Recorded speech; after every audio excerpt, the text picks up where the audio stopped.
Pokemon.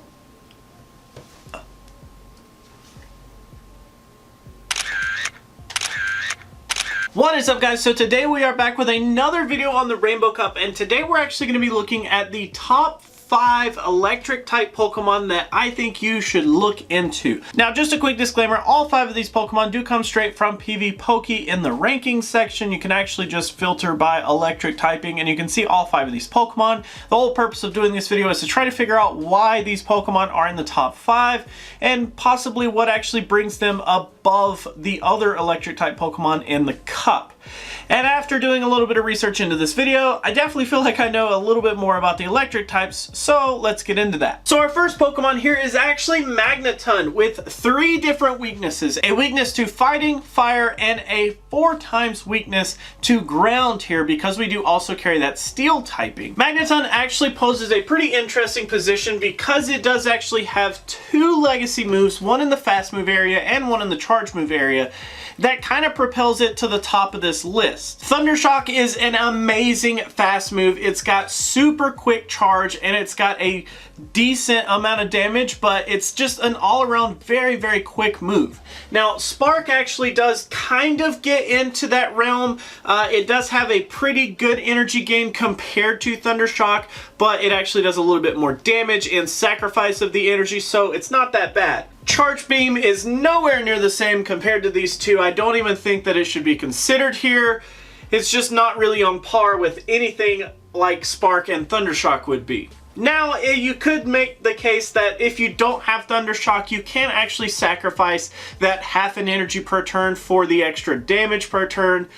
And that would be okay in a lot of scenarios, but just remember that Thundershock actually does help you get to those charge moves just a tiny bit faster, so it does actually help in some scenarios. Then we move on to our charge moves, which actually, Discharge makes a lot more sense than Zap Cannon here. Discharge versus Zap Cannon is pretty one-sided. I mean, Discharge is just way faster. It honestly makes this Magneton so much quicker to have Discharge than Zap Cannon. Zap Cannon ends up costing quite a bit more, and it actually is a little bit more efficient on the damage side, but it's still gonna make us a lot slower here. And that's almost the same case whenever we get to Magnet Bomb versus Flash Cannon.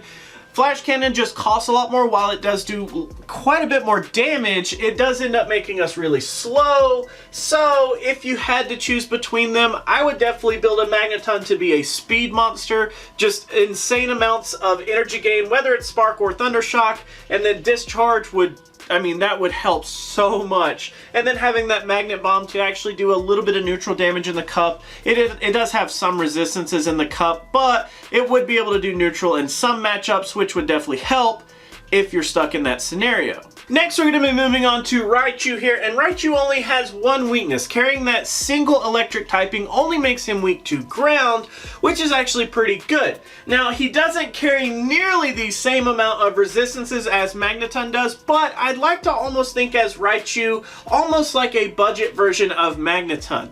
Magneton here is going to have so many more resistances, it's going to be a little bit faster, and it's going to have access to some steel moves, whereas Raichu is going to be just as fast in certain areas, but then it's going to have a fighting move. So it's almost like a small trade-off in a lot of ways with Magneton. I definitely would say that these two Pokemon are really, really close. Maybe if you aren't comfortable going without the Discharge and the Thundershock here, maybe it would be better for you to go with the Raichu with Thundershock, Wild Charge, and Brick Break. Actually ends up setting you up pretty well. And that's because Thundershock and Spark here are pretty, you know, like we've talked about, they're pretty close, but they're both miles ahead of this Volt Switch back here. Volt Switch is a no-go for me. I want to stay away from that move so bad. Then we have Wild Charge and Brick Break, which I do feel like is probably the best setup here. Wild Charge being only 50 energy to fire, having a really good damage output, and then Brick Break only costing 35 energy to actually fire, and a lot of the meta is going to end up being pretty neutral to fighting anyways. That would actually be okay. I'd be pretty good with that.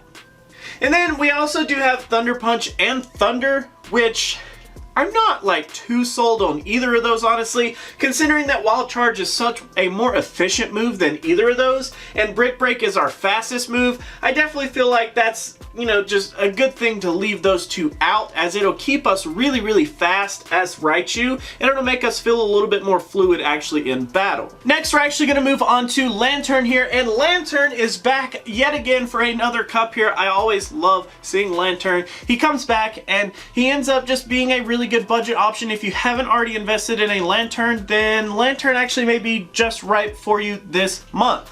So Lanturn actually has two weaknesses here with his unique typing, only grass and ground, which are nice. We actually do have an interesting situation with our fast moves. So we actually have Water Gun or Charge Beam.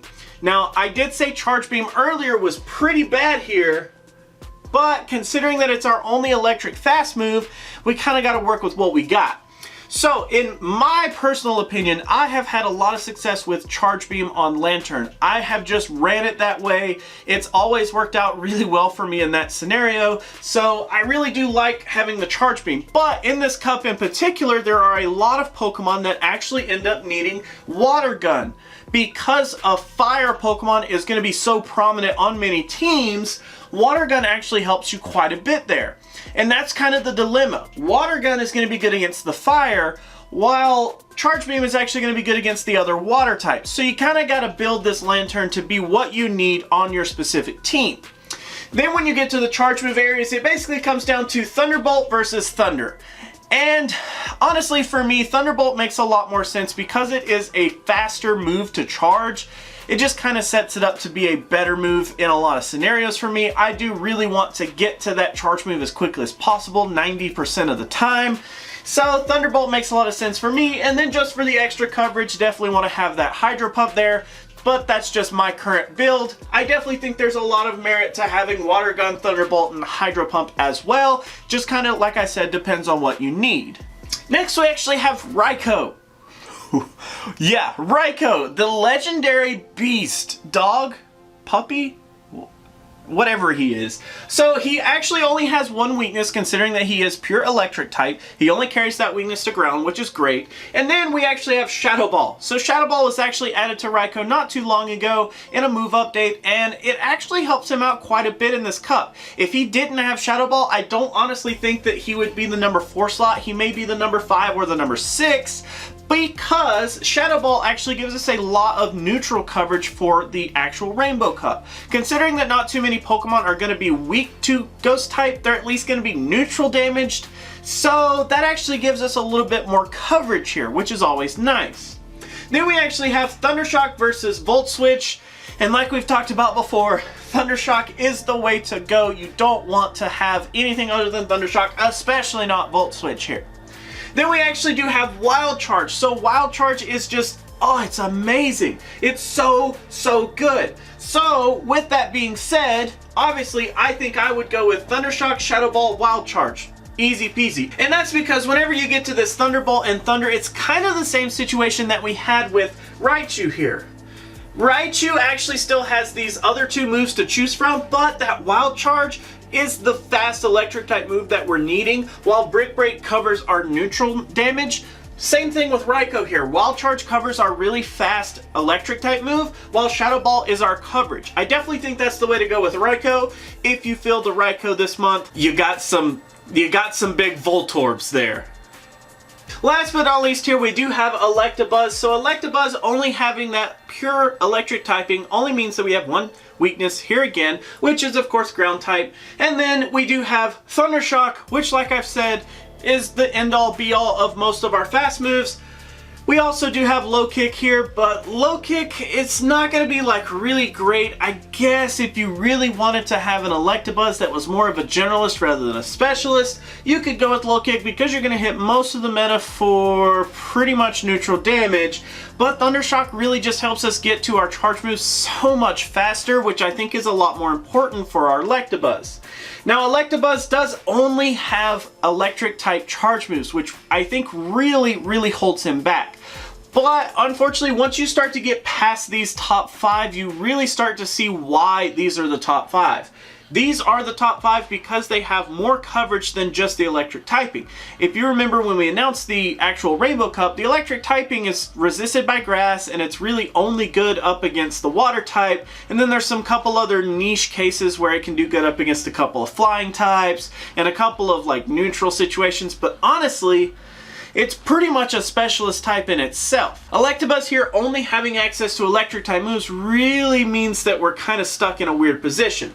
Thunder Punch definitely is our fastest move here, while Thunder and Thunderbolt really start to get harder and harder to get to. But I definitely think if we have Thunder Punch, that can be our really fast move to actually be able to fire more often. And then after that, I'd really want something with a lot of oomph in it, so I personally would go with Thunder rather than Thunderbolt, because while it is going to take a little bit longer to charge, it is going to get us a better efficiency and a lot more damage right out of the gate, which I end up liking a lot more. So that is actually my take on the top 5 electric type Pokemon that I think you should be looking to. So if you actually want to reference anything that I've done in this video, you can actually just head over to pvpoke.com. Once you get there, if you just click on the rankings and then you actually sort from all Pokemon down to the Rainbow Cup, you actually get all of the Rainbow Cup listed here. Simply by typing in electric will actually pull up each one of the Pokemon that we talked about today. Now these rankings do kind of shift a little bit once the meta starts to get figured out. Once the Pokemon start to get more defined, you will see some of these moves change. So by the time you watch this video, some of this information may have been slightly deviated, but at the time of recording, as you can see, these are the top 5 Pokemon. Let me know what you guys think of the electric typing. I'm kind of underwhelmed with the electric typing this month. I really do think that they're mainly a bunch of specialists, but they really only have a couple of different Pokemon outside of the water typing that they can really target. So they're not like super generalistic, which makes them a really niche use case, and I don't know how much I really want an electric type even on the team. I'd really just want to have that electric coverage in case someone happens to be running a pure electric type Pokemon, but that's just me. I definitely feel like Lanturn, if anything, is a must for me, but that's just my opinion, guys. I'd love to know yours down below. Thank you guys so much for watching. Always remember that if you like to like videos, you could do that, but if you don't, you could be that guy. Otherwise, let me know what you have to say down in those comments below, and until our next video, I will catch you then.